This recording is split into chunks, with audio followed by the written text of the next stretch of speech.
আমাদের সন্তানরা ষড়যন্ত্র থেকে মুক্ত নয়, তাদেরকে একের পর এক কিভাবে দেখেন, এক সময় সকালবেলা প্রত্যেক এলাকায় শিশুরা বাচ্চারা মসজিদে আসতো কোরআন হাতে নিয়ে, যাই পড়তো 1 ঘন্টা তারা সময় তো দিত আল্লাহর ঘরে, কিছু হলেও তো পড়তো। আজকে সময় দেওয়া হয় স্কুলের সময় দেওয়া হয় সকাল থেকেই, ভোর থেকেই তাদের স্কুলে যেতে হয়। তো স্কুলে যে একটা সময় পর্যন্ত সেখানে পড়ে ক্লান্ত হয়ে যায়, আর আরবি পড়ার তাদের সেই আগ্রহ ভিতরে, সে উদ্যমতা আর থাকে না। এটা চক্রান্ত, গভীর এবং সূক্ষ্ম এই ষড়যন্ত্র আমাদেরকে বুঝতে হবে। আমার ভাইয়েরা, কিছু বলা লাগবে না, এমনি অটোমেটিক বাচ্চারা নাস্তিক হয়ে যাবে, অটোমেটিক তারা মুরতাদ হয়ে যাবে, অটোমেটিক ঈমান তাদের থেকে সরে যাবে। এটা হলো ষড়যন্ত্র চলছে। আমি আগে এক জুমাতে আলোচনা করেছিলাম যে ইহুদিদের মিশন 30 একটা মিশন আছে, মানে 30 বছরের মধ্যে তারা মুসলিম শিশুদেরকে বেঈমান বানাবে। শিক্ষার মাধ্যমে বিভিন্ন দেশে তারা করেছে, আমাদের দেশেও তাদের এই চক্রান্ত হয়েছে 2009 সালে। আবার এখন এই যে পোল্ট্রি পরিবর্তন, দেশের এই পরিবর্তনে আবার কি হয় আল্লাহ জানে। বাকি মিশন 30 2009 থেকে 41 সালের ঘোষণা শোনেন নাই আপনারা? হ্যাঁ, কেন এই ঘোষণা ছিল সেটাও বুঝতে হবে। কথা বুঝতে পেরেছেন? যে একটা টার্গেট নিয়ে সমাজকে একদিকে নিয়ে ফেলা, একটা টার্গেট নিয়ে দেশের মানুষকে, দেশের সন্তানগুলোকে একটা দিকে নিয়ে ফেলা। এই যে হাজার হাজার লক্ষ লক্ষ কোটি কোটি কচি কাঁচা বাচ্চাদেরকে যদি ইসলাম বিরোধী শিক্ষা দিয়ে দেওয়া হয়, ইসলাম বিরোধী আকীদা ভিতরে ঢুকিয়ে দেওয়া হয়, এদেরকে কিছুদিন পরে আর বলা লাগবে না যে ইসলাম তোমাকে ইসলাম গ্রহণ করো না, ইসলামের বিপরীত চলো, এটা বলা লাগবে না। অটোমেটিক তারা ইসলাম বিরোধী চলবে। বুঝতে পেরেছেন? আল্লাহ পাকই জানে এখন আবার কি হয় শিক্ষা কারিকুলামে। কিন্তু ষড়যন্ত্র থেকে দেশ মুক্ত নয়। আমার ভাইয়েরা, আমাদের সন্তানকে বাঁচাতে হবে। প্রত্যেকের জায়গা থেকে আমার সন্তানকে যেন আমি বাঁচাতে পারি, ঈমানের উপর উঠাতে পারি, কোনোভাবেই যেন আমার সন্তান ঈমান হারা না হয়, সেদিকে সজাগ দৃষ্টি রাখতে হবে। আপনি পড়ান স্কুলে, কিন্তু পাশাপাশি তাকে ধর্মীয় গুরুত্বপূর্ণ যে শিক্ষাটা, জরুরি শিক্ষাটা যেভাবেই হোক তাকে দিতে হবে, যেভাবেই হোক দিতে হবে। আমার ভাইয়েরা, আল্লাহ রব্বুল আলামিন গোটা দুনিয়ার মানুষের মধ্যে শুধু উম্মতে মুহাম্মদীকে সবচেয়ে শ্রেষ্ঠ আসমানি কিতাব কোরআন দিলেন। এই কোরআনকে আজকে আমরা অবহেলায় ফেলে রেখেছি। রব্বুল আলামিন ১৬ লক্ষ পয়গম্বর দুনিয়াতে পাঠালেন, নবী দুনিয়াতে পাঠালেন, আর কিতাব পাঠালেন 104টা। কয়টা? সর্বমোট ছোট ছোট কিতাব হলো 100টা সহিফা, আর বড় বড় আসমানি কিতাব 4টা। তাহলে কিতাবের সংখ্যা কম, কিন্তু লোকের সংখ্যা বেশি, নবীদের সংখ্যা বেশি। যারা শিক্ষক হয়ে দিন শিখাবে, এই শিক্ষকের সংখ্যা বেশি, আর কিতাবের সংখ্যা কম। তাহলে কি বোঝা গেল? শিক্ষকের প্রয়োজনীয়তা বেশি, শিক্ষকের প্রয়োজনীয়তা বেশি। যিনি এই কোরআন শিখাবেন, দিন শিখাবেন, তার প্রয়োজনীয়তা বেশি। আজকে মনে করি আমাদের সন্তানকে ঘরে আমি কিছু শিখাই দেব, আজকে নেট আছে তো এই নেট থেকেই সন্তানকে কিছু শিখিয়ে দেব, ওই আর মক্তবে যাওয়ার দরকার নাই, মাদ্রাসায় যাওয়ার দরকার নাই, আলেম থেকে শিক্ষা নেওয়ার দরকার নাই, আজকে ফেসবুক আর নেট থেকে আমি দিন শিখি, নামাজ শিখি। কোনোদিনও এটা তরিকা নয়, এটা সিস্টেম নয়। যদি এটাই সিস্টেম হতো তাহলে আল্লাহ তাআলা সহিফা আসমানি কিতাব পাঠিয়ে বলতেন পড়তে থাকো, বাস, নবীর তো আর দরকার ছিল না। অথচ নবী আল্লাহ পাক বেশি পাঠালেন কিতাবের তুলনায়। কেন? কারণ শিক্ষকের প্রয়োজনীয়তা বেশি। এজন্য আপনি জাগতিক কত শিক্ষা দিবেন দেন, কিন্তু দিনটা শিখানোর জন্য একজন নির্বাচিত ধর্মীয় শিক্ষক আপনাকে বাছাই করতে হবে, ধর্মীয় শিক্ষক বাছাই করতে হবে। রব্বুল আলামিন 104টি আসমানি কিতাব পাঠালেন, ছোট ছোট 100টা। এই ছোট ছোট 100 সহিফার মধ্যে 50টি সহিফা নাজিল করলেন হযরত শীশ আলাইহিস সালামের উপর, 30টি সহিফা নাজিল করলেন ইদ্রিস আলাইহিস সালামের উপর, 10টি সহিফা নাজিল করলেন আপনার ইব্রাহিম আলাইহিস সালামের উপর 10টি সহিফা নাজিল করলেন, মূসা আলাইহিস সালামের উপর তাওরাতের আগে। এই হলো 100টা। আর 4টা আসমানি কিতাব, তাওরাত কার উপরে? মূসা আলাইহিস সালামের উপর, জাবুর দাউদ আলাইহিস সালামের উপর, ইনজিল ঈসা আলাইহিস সালামের উপর, কুরআন সর্বশ্রেষ্ঠ নবী মুহাম্মদুর রাসূলুল্লাহ সাল্লাল্লাহু আলাইহি সাল্লাম। এই কোরআন আপনি প্রশ্ন করতে পারেন, হুজুর সব নবী, এত নবী, তাহলে এই নবীদের প্রত্যেকের উপর কিতাব আলাদা আলাদা নাজিল হইল না? না। তাহলে কিভাবে ওনারা দিন শিখাতেন? কোন নবী, যেই নবীর উপর আলাদা আসমানি কিতাব নাজিল হয়নি, উনি পূর্ববর্তী আসমানি কিতাব সেটাকে ফলো করতেন, পূর্ববর্তী নবীর শরীয়তকে ফলো করতেন, সে অনুযায়ী উম্মতকে দিক নির্দেশনা করতেন। বুঝতে পেরেছেন? এখন বুঝতে হবে কোরআন কি জিনিস। কোরআন এমন এক আসমানি কিতাব যে সূরা দোহা থেকে সূরা নাস পর্যন্ত এই যে 22টি সূরা, এই 22টি সূরার মধ্যে আল্লাহ পাক এমন আসমানি দিক নির্দেশনা দিয়েছেন যে এই 22টি আসমানি এই সূরার মধ্যে আপনার 100 সহিফা যে আল্লাহ নাজিল করেছেন তার সার নির্যাস এই 22টা সূরার মধ্যেই আছে। সুবহানাল্লাহ। কেউ যদি সূরা দোহা থেকে নাস পর্যন্ত মুখস্থ করে তো সে যেন আল্লাহর নাজিলকে তো 100 সহিফা এর সার নির্যাস সে মুখস্থ করে ফেললো। সুবহানাল্লাহ। কথা বুঝতে পেরেছেন? আমরা তো আজকে সূরা ইখলাস, ফালাক, নাস, আলাম তারা থেকে নাস পর্যন্ত।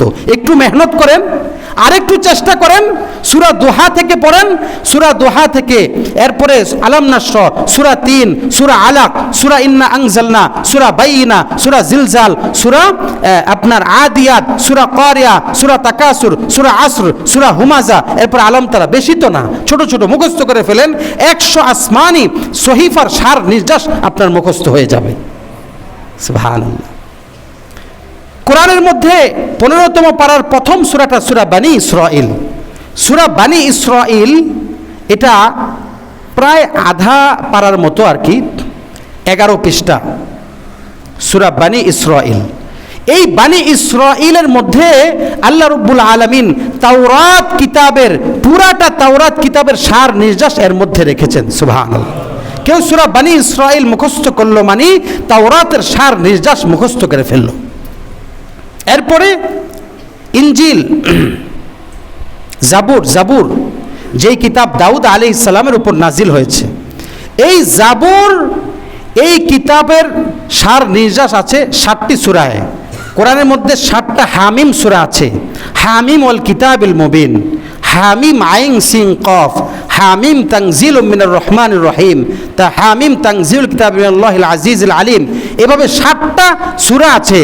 এই 7টা সূরার মধ্যে আল্লাহ রাব্বুল আলামিন এই জাবুর কিতাবের সার নির্যাস দিয়ে দিয়েছেন। সুবহানাল্লাহ। কেউ যদি 7টাই সূরা মুখস্থ করে তাহলে সে যেন জাবুর কিতাবের সার নির্যাস মুখস্থ করে ফেলল। এভাবে সূরা মায়েদা 6 নম্বর পারায় 5 নম্বর পৃষ্ঠা থেকে শুরু হয়েছে। এই সূরা মায়েদার মধ্যে আল্লাহ ইনজিল কিতাবের সার নির্যাস রেখেছেন। কেউ যদি সূরা মায়েদা মুখস্থ করে তাহলে সে যেন ইনজিল কিতাবের সার নির্যাস মুখস্থ করে ফেললো। সুবহানাল্লাহ। এ হলো কোরআন। কিন্তু বাচ্চাদেরকে আমরা কোরআন শিখাই না।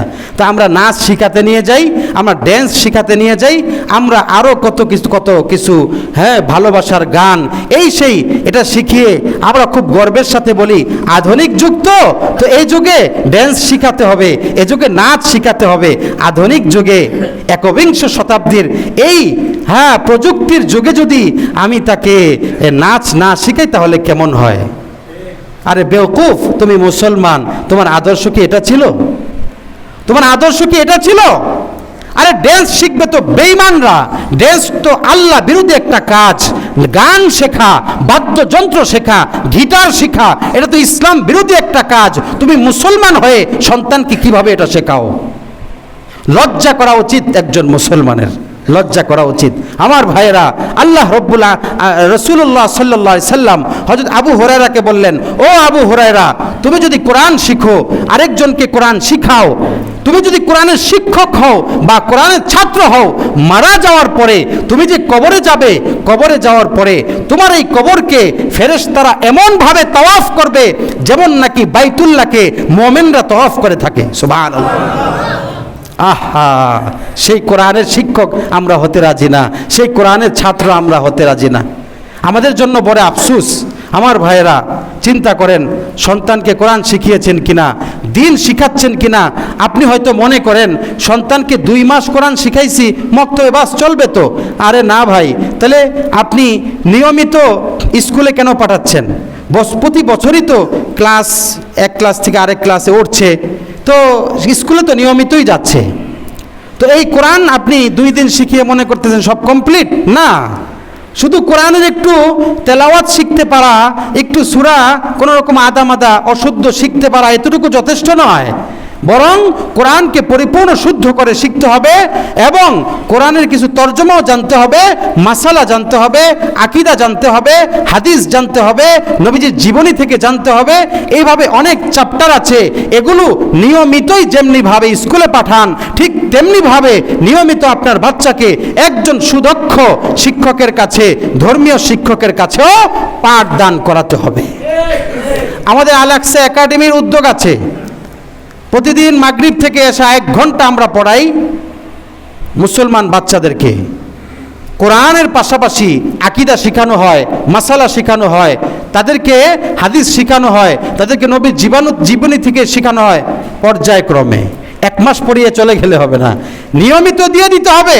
সব তার চলবে, স্কুল শিক্ষা চলবে, কোচিংও চলবে, কিন্তু এই ধর্মের শিক্ষাটাও 1 ঘন্টা প্রতিদিন চলবে। এটা কি সম্ভব না অসম্ভব বলে? সম্ভব, সম্ভব। সন্তানকে যদি না শিখান, এই ধর্মীয় শিক্ষা না শিখান, তাহলে আল্লাহর কাছে কঠিনভাবে ধরা খেতে হবে।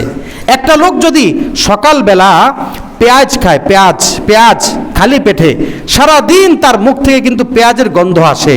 আপনার সন্তানকে আপনি যাই পড়ান না কেন, কোরআনের বীজটা যদি ঢুকিয়ে দেন, আল্লাহর প্রতি আকীদা, ইমানের যে আকীদাগুলো আছে শিখিয়ে দেন, ইমানের বীজ বপন করে দেন, যাই করুক না কেন তার জীবনে মুখ থেকে, শরীর থেকে ইমানের ঘ্রাণ বের হবে।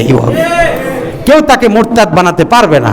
আমি গত জুমাতে বলেছিলাম, ইহুদিরা চক্রান্ত করেছে যাতে বাচ্চাদেরকে বাচ্চা হওয়ার পরে, দুনিয়াতে আসার পরে যাতে আজান না দেওয়া হয়, একামত আজান দেওয়া না যায়, সেজন্য সিজারের সিস্টেম করেছে। হ্যাঁ, সিজার আসার কারণে আমাদের অনেক সুবিধাও হয়েছে, কিন্তু বাচ্চাদেরকে এমন দেরি করে আমাদের হাতে দেয় যাতে আমরা আজানের কথা ভুলে যাই। কথা বুঝতে পেরেছেন? সিজার হয়ে বাচ্চা দুনিয়াতে আসার পরে আমাদের হাতে কিন্তু সাথে সাথে দিতে চায় না, কয়েক ঘন্টা পরে বা একদিন পরে প্রায় হাতে দিতে চায়। কেন? যাতে আজান একামত থেকে সে বঞ্চিত হয়। আজান একামত যদি কোনো বাচ্চার কানে না পড়ে, তো হতে পারে কোনো না কোনো সময়ে সে বিধর্মীর চক্রান্তে, ষড়যন্ত্রে ফেসে যাবে, ঈমান হারা হয়ে যেতে পারে। এটা একটা মূল বড় ষড়যন্ত্র। কথা বুঝতে পেরেছেন? এটা আমি গত জুমাতে আলোচনা করেছি। আরেকটা ষড়যন্ত্র হলো যে মুসলমানদের জাতীয় শিক্ষায় ইসলাম বিরোধী বীজ সেখানে ঢুকিয়ে দেওয়া। যে ইসলাম বিরোধী শিক্ষা সে পড়লে আস্তে আস্তে কি হয়ে যাবে? সে নাস্তিক হয়ে যাবে, অটোমেটিক নাস্তিক হয়ে যাবে, অটোমেটিক নাস্তিক হয়ে যাবে। আমার ভাইয়েরা, ইসলাম শিখান, দিন শিখান। দিন শিখালে এই বাচ্চা আপনি মারা গেলে জানাজার নামাজ যেন পড়াতে পারে, আপনি মারা গেলে যেন আপনার জন্য সে দোয়া করতে পারে, সহি শুদ্ধভাবে কোরআন তেলাওয়াত করে সেজন্য দোয়া করতে পারে। আপনি মারা গেলে মারা যাওয়ার মুহূর্তে আপনার পাশে বসে যেন সুন্দরভাবে সূরা ইয়াসিনটা তেলাওয়াত করতে পারে। আমার ভাইয়েরা, হযরত মূসা আলাইহিস সালামের ঘটনা। মূসা আলাইহিস সালাম একবার একদিকে যাচ্ছিলেন, যাওয়ার পথে এক কবরের পাশ দিয়ে তিনি দেখতে পেলেন কবরের মধ্যে আযাব হচ্ছে, কবরে প্রচণ্ড আযাব হচ্ছে। আল্লাহ পাক নবীদেরকে আযাব বোঝার সক্ষমতা দেন, অনেক সময় নবীদেরকে আযাব বোঝার সক্ষমতা দেন, কিন্তু সকল মানুষকে দেন না। কারণ কি? কারণ হলো সকল মানুষ যদি কবরের আযাব জানে, তাহলে সে তার কোনো আত্মীয় মারা গেলে আর কবরে নিয়ে যাবে না। আল্লাহ পাক নবীদেরকে কবরের আযাব বোঝার অনেক সময় সক্ষমতা দেন। মূসা আলাইহিস সালাম দেখলেন যাওয়ার পথে কবরের মধ্যে আযাব হচ্ছে, আবার ফেরার পথে হঠাৎ করে তিনি খেয়াল করলেন যে কবরের আযাব বন্ধ হয়ে গেছে। কবরের আযাব বন্ধ হয়ে গেছে। আল্লাহ পাকের পক্ষ থেকে মূসা আলাইহিস সালামকে এই যোগ্যতা দেওয়া হলো যে এই মৃত ব্যক্তির সাথে উনি কথা বলবেন। মূসা আলাইহিস সালাম ওই কবরবাসীকে লক্ষ্য করে বললেন, ভাইরে, যাওয়ার পথে দেখলাম কবরে আযাব হচ্ছে, কিন্তু আসার পথে তোমার আযাব হয় না কেন?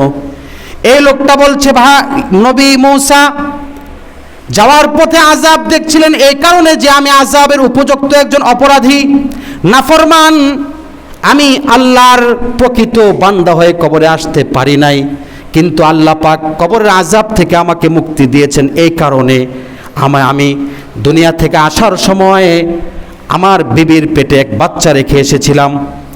আমি আমার বিবিকে ওসিয়ত করে এসেছিলাম যদি এই বাচ্চা দুনিয়াতে আসে, আসার সাথে সাথে তুমি কোরআনের সবক দিয়ে দিবা, মাদ্রাসায় পাঠিয়ে দেবা। এই বাচ্চা আজকে দুনিয়াতে এসে বড় হয়েছে, কথা বলতে জানে, পড়ালেখার সময় হয়েছে। বাচ্চার মা আমার নসিহত মোতাবেক মাদ্রাসায় পাঠিয়েছে। মাদ্রাসায় যাওয়ার পরে যখন সে বিসমিল্লাহর সবক আজকে নিয়েছে, এই বিসমিল্লাহর সবকের বদৌলতে আল্লাহ তাআলা কবরের আযাব মাফ করে দিয়েছে।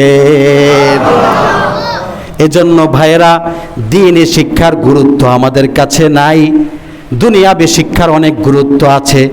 গুরুত্ব দেন, কোনো সমস্যা নাই।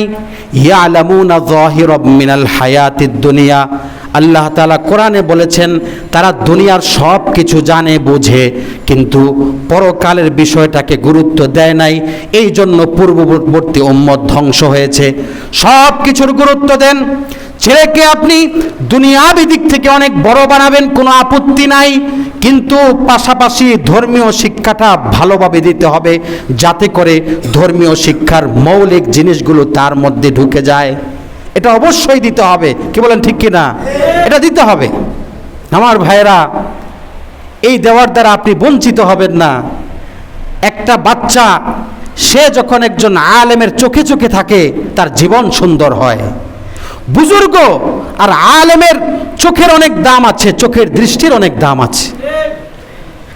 ওমর রাদিয়াল্লাহু আনহু, প্রিয় নবীজি সাল্লাল্লাহু আলাইহি ওয়াসাল্লামের এক দৃষ্টি, এই দৃষ্টির দ্বারা সাহাবী হয়েছেন যুগশ্রেষ্ঠ সাহাবী, দ্বিতীয় খলিফা, এবং এমন শ্রেষ্ঠ হয়েছেন ওমর, যার দ্বারা অর্ধ জাহান আল্লাহ পাক ইসলামী শাসন করিয়েছেন। সুবহানাল্লাহ। দৃষ্টির অনেক দাম আছে। বাচ্চাদেরকে পাঠাবেন না মক্তবে, বাচ্চাদেরকে পাঠাবেন না আলেমদের কাছে। তো এই বাচ্চারা নূর পাবে কিভাবে? এই বাচ্চারা আলো পাবে কিভাবে? দিন পাবে কিভাবে বলেন? এজন্য সাহাবায়ে কেরাম এত দামি হয়েছেন সোহবত থেকে। সোহবত মানে সংস্পর্শ, আরেকজনের কাছে যাওয়া, এটাকে বলা হয় সোহবত। এই সোহবত থেকে সাহাবী এসেছে। সাহাবী অনেক দামি শব্দ, কারণ তারা রাসূলের সোহবত পেয়েছেন।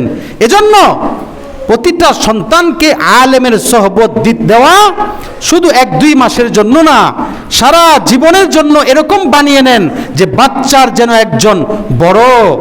একজন আলেম যেন তার শিক্ষক হিসেবে থাকে, তার দিক নির্দেশক হিসেবে থাকে। বাচ্চার জীবন ধন্য হবে, আপনার জীবনও ধন্য হবে, আপনার জীবনও ধন্য হবে। আমার ভাইয়েরা, আজকে ইহুদিদের একটা বড় ষড়যন্ত্রগুলো আমি বললাম, বাচ্চাদের কানে আজান ইকামত যাতে না দেওয়া যায়, শিক্ষাকে ধ্বংস করা যায়। আরেকটা বড় ষড়যন্ত্র ইহুদিদের, সেটা হলো আওয়াম থেকে, জনসাধারণ থেকে যাতে আলেমদেরকে বিচ্ছিন্ন করা যায়। মানে আলেমরা জনসাধারণকে দিক নির্দেশনা দিবে না। এজন্য তারা বিভিন্ন সময়ে বিভিন্ন প্রক্রিয়া অবলম্বন করেছে। ব্রিটিশরা যখন এই ভারত উপমহাদেশকে তাদের হাতে নিয়ে যাওয়ার পরেই তারা 80,000 মাদ্রাসা ধ্বংস করেছে। কেন? মাদ্রাসা এই জন্য ধ্বংস করতে হবে যাতে করে আলেম তৈরি না হতে পারে। আলেম তৈরি হলে তো এই আলেমরা এই সব মুসলমানদেরকে মুসলমান বানিয়ে ফেলবে, আসল ইসলামের উপর রাখবে। এজন্য আলেম থাকা যাবে না। কিভাবে জনসাধারণ থেকে আলেমকে বিচ্ছিন্ন করা যায়, কথা বুঝতে পেরেছেন? এটা বড় ষড়যন্ত্র। এজন্য জীবনকে সাজাতে হলে আলেমের পাশে থাকতে হবে, সবসময় আলেম থেকে পরামর্শ নিতে হবে। সব বিষয়ে আপনি যে কোনো কাজ করবেন আলেমের পরামর্শ নেবেন। আল্লাহ পাক প্রত্যেক এলাকায় একজন করে আলেম পাঠিয়েছেন, প্রত্যেক জায়গায়। এটা আল্লাহ পাকের নিজাম। আপনার খুব দূরে যেতে হবে না, আপনার কাছেই অনেক আলেম ওলামা রেখেছেন। আর এই আলেম ওলামা এই জন্যই রেখেছেন যে তারা এই মানুষগুলোকে দ্বীনের সহি দিক নির্দেশনা দেবে। কোনো আওয়াম থেকে, আলেম ছাড়া কোনো ব্যক্তি থেকে নসিহত গ্রহণ করা মানে দ্বীনের ব্যাপারে গোমরাহির পথে হাঁটা। কথা বুঝতে পেরেছেন? আলেম থেকেই সব বিষয়ে পরামর্শ নেওয়া নিরাপদ। নবীজি বলেছেন, আল উলামা ওয়ারাসাতুল আম্বিয়া, উলামায়ে কেরাম নবীদের ওয়ারিস, টাকা পয়সার না। নবী যেই দায়িত্ব নিয়ে এসেছেন সেটার ওয়ারিস। নবীজি এখানে আরেকটা জিনিস ইঙ্গিত করেছেন যে তোমার ওয়ারিস যে হয়, তোমার সন্তান, সে তো তোমার অনেক কাছের, তোমার ভাই তোমার অনেক কাছের।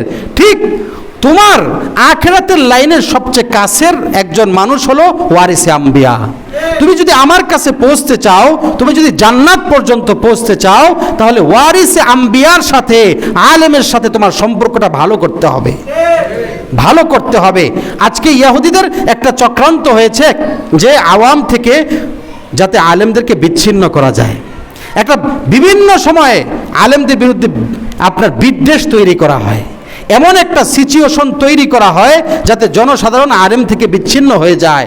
ঠিক তাবলিগ জামাতের ক্ষেত্রেও একই সিস্টেম করা হয়েছে। একজনকে দিয়ে এমন কাজ করা হয়েছে, বোঝানো হয়েছে এই সব আলেম গুমরা, উনি একাই সহির উপর আছে, ওনার পিছনে চলো, বাস উনি তোমাদেরকে জান্নাতে নিয়ে যাবে। তরিকা এটা নয়। কিয়ামত পর্যন্ত এরকম একের পর এক ফিতনা আসতে থাকবে, একের পর এক ফিতনা আসতে থাকবে। এজন্য আমাদেরকে সাবধান থাকতে হবে, সাবধান থাকতে হবে। ওলামায়ে কেরামের একটা জামাত, যেই জামাতটা বেশিরভাগ হবে ওলামায়ে সু থাকবে, কিছু না কিছু আলেম টাকার কাছে বিক্রি হবে, ক্ষমতার কাছে বিক্রি হবে, কিন্তু বেশিরভাগ ওলামায়ে কেরাম তারা গোমরা কোনোদিন হবে না। এটা হাদিসের কথা। বেশিরভাগ আলেম গোমরা হবে না। শুধু আপনাকে দেখতে হবে কোন দিকে বেশিরভাগ আলেম আছে, উল্লেখযোগ্য বেশিরভাগ আলেম কোন দিকে আছে, সেটাই হলো সহি তরিকা। আমি যে বিষয়টা স্পষ্ট করতে চাই, মিডিয়ারা যে কথা বলে জুবায়ের পন্থী, সাদ পন্থী, আর এখানে পন্থী বলে বোঝানো হচ্ছে যে দুইটা ভাগ হয়ে গেছে। কিন্তু বিষয়টা আলেমরা স্পষ্ট করবেন। আলেমরা এলাকায় এলাকায় গিয়ে বিষয়টা বুঝিয়েছেন যে সাদ সে এই ভুল করছে, কোরআন বিরোধী কথা, কোরআন বিরোধী কথা আমার বাবা বললে অনুসরণ করা যাবে না। তো তোমার সে যেই হোক না কেন, যেহেতু কোরআন বিরোধী কথা বলেছে, তো তার আর অনুসরণ করা যাবে না। এক হলো তওবা করে ফিরে আসলে সে যদি সহি হয়ে যায়, সহি পথে এসে, তাহলে আবার ঠিক আছে। কিন্তু সে বলে তওবা করেছি, তো পরের দিন আবার এই কাজ করে। আল্লাহর হাতে নাকি হেদায়েত না, অথচ কোরআনে বলে একমাত্র হেদায়েত আল্লাহর হাতে। এরকম দৃষ্টান্ত অনেকগুলো আছে যেটা কোরআন বিরোধী বক্তব্য, কোরআন বিরোধী বক্তব্য।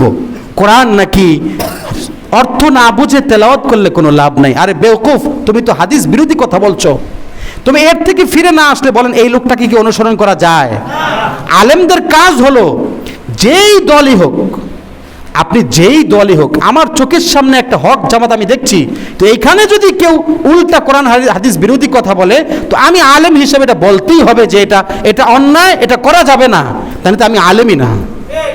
যদি কোনো পীর, কোনো আলেম মনে করে আরে অন্যায় করতেছে করুক, আমার তসবিহ আমি জপি, আমার মুরিদদেরকে নিয়ে আমি থাকি, আমার এই অন্যায়ের বিরোধিতা করার দরকার কি? তাহলে আপনি হকের ওপর প্রতিষ্ঠিত নন।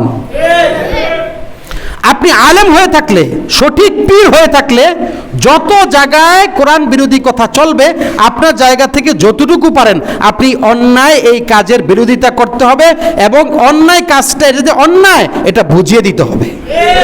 যদি বলেন না এই বিশৃঙ্খলাতে আমরা নাই, আমরা বসে থাকি আমাদের মতো করি, আরে না, এত সহজ নয়। আলেমদের কাজ হলো যেখানেই যে দলেই যদি কোরআন বিরোধী কোনো কিছু পাওয়া যায়, ইসলাম বিরোধী, আলেম সেটা যদি প্রতিবাদ না করে আল্লাহর দরবারে আসামি হতে হবে। আল্লাহর দরবারে আসামি হতে হবে। এজন্য যে কথা বলছি, মাওলানা জুবায়ের রহমতুল্লাহ আলাইহির সাথে সমস্ত আলেমরা এখানে আছে, আর ওই গ্রুপটার মধ্যে কয়জন কি আলেম আছে? আছে কিছু ছোট, মানে কিছু গুটি কয়েক যারা অনুসরণীয় নয়। একজন একটা ক্লাসে ধরেন দাওরা পরে 1000 লোক আলেম হয়েছে, 1000-এর মধ্যে কিছু আলেম আছে প্রতিটা কিতাবে 20 পেয়ে সে পাস করেছে বা ফেল করেছে, এখন আলেম। আরেকজন লোক প্রতিটা কিতাবে 100 নম্বর পেয়ে আলেম হয়েছে। দুটা কি সমান? আরে সেও আলেম দাবি করে, তার এলেমের বুঝ কতটুকু? তার এলেমের বুঝ পার্থক্য নাই তো, আলেম আছে বললেই তো আর হলো না। আমার এখানে অনুসরণীয় এবং বেশিরভাগ উল্লেখযোগ্য যারা সবচেয়ে কোরআন হাদিস সম্পর্কে বিজ্ঞ ওলামায়ে কেরাম কোন পাশে আছেন, সেটাই অনুসরণীয়। সহি কথাটা কেন বুঝি না? এজন্য মাওলানা জুবায়ের দামাত বারাকাতুহুম উনি যেই মানহাজে আছেন, ঠিক দারুল উলুম দেওবন্দের ফতুয়া, দারুল উলুম দেওবন্দ ভারতের, ওখান থেকেই তাবলিগ জামাতের সূচনা হয়েছে। মাওলানা ইলিয়াস রহমতুল্লাহ সেখানেই ছাত্র, আর ওইখান থেকেই ফতুয়া দেওয়া হয়েছে যে উনি যেহেতু ভুল থেকে ফিরে আসে নাই, সুতরাং ওনার পথে থাকা এটা যাবে না, উনি গুমরাহির পথে আছে, ওই পথে যারা যাবে তারাও গুমরাহের পথে। এই কথাটা স্পষ্ট। এজন্যই এই অন্যায়ের প্রতিবাদ করা এটা প্রতিটা মুমিনের দায়িত্ব। আজকে ভুল টুল এইভাবে সেভাবে বোঝায় যে একটা দ্বন্দ্ব বাজাচ্ছে, দ্বন্দ্বটা কেন হয়? একটা দল যখন হক ধরে রাখতে চায়, হকের উপরই থাকবো, আর আরেকটা দল যখন যায় বলে যে হক কোন দিকে আছে না আছে সেটা আমার চিন্তা করার দরকার নেই, আমার ব্যক্তি আসল, এটা কি হবে? ব্যক্তি উপরে না দিন উপরে। আজকে তারা যেহেতু গত কয়েকদিন আগে হামলা করেছে মাঠে, রাতের আধারে 3টার সময় মানুষগুলো পাহারায় ছিল মাঠে, এক পক্ষে তারা আক্রমণ করেছে। এই যে অন্যায়ভাবে আক্রমণ, এই আক্রমণের প্রতিবাদ করাও মুসলমানদের দায়িত্ব, এটাও ইমানি দায়িত্ব। যদি এমন কেউ মনে করেন আরে এগুলোর মধ্যে আমরা নাই, মনে রাখবেন মান রাআ মুনকারাম মান রাআ মুনকারান ফালইউগাইয়ির বিয়াদিহি, অন্যায় দেখলে হাত দিয়ে প্রতিহত করা 1 নম্বর দায়িত্ব। যদি তা না পারো জবান দিয়ে প্রতিবাদ 2য় দায়িত্ব। 3য় যদি এটাও না পারো, একদম এটাও না পারো, তাহলে অন্তর দিয়ে একটু ঘৃণা করবা, কিন্তু এটা তোমার দুর্বল ইমানের আলামত। কমপক্ষে জবান দিয়ে প্রতিবাদ করো, কেন আমার ভাইকে মারা হলো। এজন্য জুমার পরে ওলামায়ে কেরামের যে সিদ্ধান্ত, তুরাগ থানার যে কামারপাড়া মাহিদ মসজিদের পাশ থেকে, এখান থেকে প্রতিবাদ, এটা মানুষকে দেখানো যে অন্যায় যারা করেছে এই এলাকার, সারা দেশের যারা এই সন্ত্রাসী কর্মকাণ্ড করেছে তারা বাস্তবে ইসলামপন্থী নয়। এই প্রতিবাদ নিয়ে যাওয়া, আমি কাউকে বাধ্য করছি না, যারা চান এটাও একটা ইমানি দায়িত্ব, এটা একটা ইমানি কাজ। যারা আপনারা স্বেচ্ছায় যাবেন তারা মাহিদ মসজিদের ওই মোড়ের মধ্যে থাকবেন, সেখান থেকে হয়ে গুলগুলার মোড় হয়ে ওলামায়ে কেরাম নেতৃত্ব দিবেন, এই নেতৃত্বে আপনারা সকলে যাবেন ওনাদের মতো নির্দেশনা মতো। ইনশাআল্লাহ রাজি আছেন তো? সকলকে আমি করছি না, বাকি এটা ইমানি একটা কাজ। যে কোনো অন্যায়ের প্রতিবাদ আমরা করি এবং করতে বলি, কারণ ইমানি দায়িত্ব। যদি বলেন না এগুলোতে আমরা নাই, এটা আপনি ভুল করবেন। আপনি জান না জান সেটা পরের কথা, কিন্তু যে কোনো অন্যায়, যেমন আমরা ফ্রান্সের প্রেসিডেন্ট, সে আল্লাহর নবীকে কটূক্তি করেছে, আমরা প্রতিবাদ, এটা ইমানি দায়িত্ব ছিল। নূপুর শর্মা ভারতে নবীকে নিয়ে কটূক্তি করেছে, আমরা প্রতিবাদ করেছি, আমরা এটার প্রতিবাদ জানিয়েছি ইমানি দায়িত্ব থেকে। যদি কেউ এরকম বলেন, এই কথাটা আমি স্পষ্ট করতে চাই যে এই প্রতিবাদ এটা মনে হয় বিশৃঙ্খলা, বা সাবধান, এগুলা বিশৃঙ্খলা নয়। যে কোনো অন্যায়ের প্রতিবাদ ইমানি দায়িত্ব, এটা বিশৃঙ্খলা নয়। এই কথাটাও আমাদেরকে বুঝতে হবে। যে কোনো উপায়ে আপনার সাধ্য অনুযায়ী অন্যায়ের প্রতিবাদ, এটা হাদিস বলে মান রাআ মুনকারাম ফালইউগাইয়ির বিয়াদিহি, এটা তার ইমানি দায়িত্ব। যে কোনো অন্যায় কাজ, এজন্যই হুজুররা আমরা অনেক সময় একটু শক্ত কথা বলি। শক্ত কথা অন্যায়ের বিরুদ্ধে বলতে হবে। আমার নবী বলেছেন শক্ত কথা অন্যায়ের বিরুদ্ধে, এজন্য আমরাও বলি, কারণ এটা বলতে হবে। নবীজি যখন জান্নাতের কথা বলেছেন নরম কথা, খুব, আবার জাহান্নামের কথা বলেছেন কেঁদে কেঁদে ওয়াজ করেছেন, আবার যখন অন্যায়ের প্রতিবাদ করেছেন গলা উঁচু হয়ে গেছে, চোখ বড় হয়ে গেছে, লাল হয়ে গেছে। এই কথাটাও মনে রাখতে হবে। সবগুলাই নবীর সুন্নত। আল্লাহ পাক আমল করার তৌফিক দান করেন। সর্বশেষ সংক্ষেপে একটা কথা বলে শেষ করছি।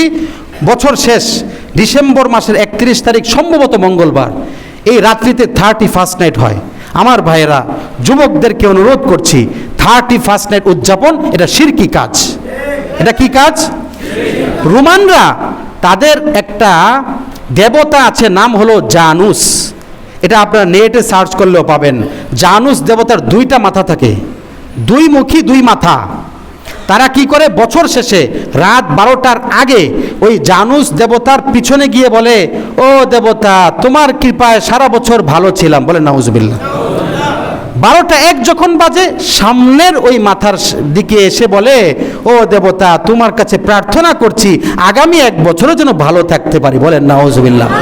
ঠিক সেখান থেকে 31st নাইট এবং ওখান থেকে উদযাপন শুরু হয়েছে। আজকের মুসলমানরাও যদি উদযাপন করে 31st নাইট, ঠিক তাদের সাথে সাদৃশ্য হবে, শিরকি কাজে সাদৃশ্য হবে। যে যার সাথে সাদৃশ্য রাখে তাদের সাথে তাদের হাসর হয়। এজন্য আমাদের সন্তানের ব্যাপারে আমরা খেয়াল রাখবো। 31st নাইট উদযাপন ইসলামের নীতি নয়। সুতরাং ইসলামের নীতি যেটা নয় সেটা পালন করা মানে আল্লাহর মতের বিপরীত কাজ করা। আর এই কাজ যদি, এই কাজের মধ্যে অনেক অন্যায় কাজ আছে। এক তো শিরকি কাজের সাদৃশ্য, আরেক হলো অপচয়, অনেক কিছু ফুটানো হয়, এটা অপচয় গুনাহের কাজ। আরেক হলো রাত 12টার সময় যে ঠুসঠাস করি, আশপাশের অনেক হৃদরোগে আক্রান্ত অসুস্থ অনেক বাচ্চা আছে, এই আওয়াজে তারা কিন্তু কষ্ট পায়, অনেক কষ্ট পায়, এটা আরেক কবিরা গুনাহ। আরেক হলো সেই রাত্রিতে জিনা হয়, ব্যভিচার হয়, অশ্লীল হয়, অনেক অন্যায় কাজ হয়। সেটা কোনোদিন যুবকদের জীবনে সফলতা আনবে না, বরং আগামী 1 বছরে এই কাজটার কারণে আরো অকল্যাণ আসতে পারে। এজন্য আমরা সকলেই 31st নাইট থেকে বাচ্চাদেরকে বিরত রাখবো তো ইনশাআল্লাহ। এটা আমাদের দেশে ছিল না, এটা মুসলিম দেশ, আমদানি হয়েছে। এই আমাদের দেশের যারা নাস্তিক মোরতাদ তারা আমদানি করেছে। আজকেও এই বহির্বিশ্বের মতো, পাশ্চাত্য বিশ্বের মতো এই অন্যায় এই 31st নাইট আমাদের দেশে উদযাপনের এক আয়োজন চলে না। ভাই, আমাদের সন্তান আমরা যতটুকু পারি এই অন্যায় কাজ থেকে বিরত রাখবো। অনেক কবিরা গুনাহের মধ্যে আছে, অনেক কবিরা গুনাহ। আল্লাহ পাক আমাদেরকে সহি বুঝার তৌফিক দান করেন, আমিন। যারা কবুল জুমা 4 রাকাত সুন্নাত আদায় করেন সুবহানাল্লাহ।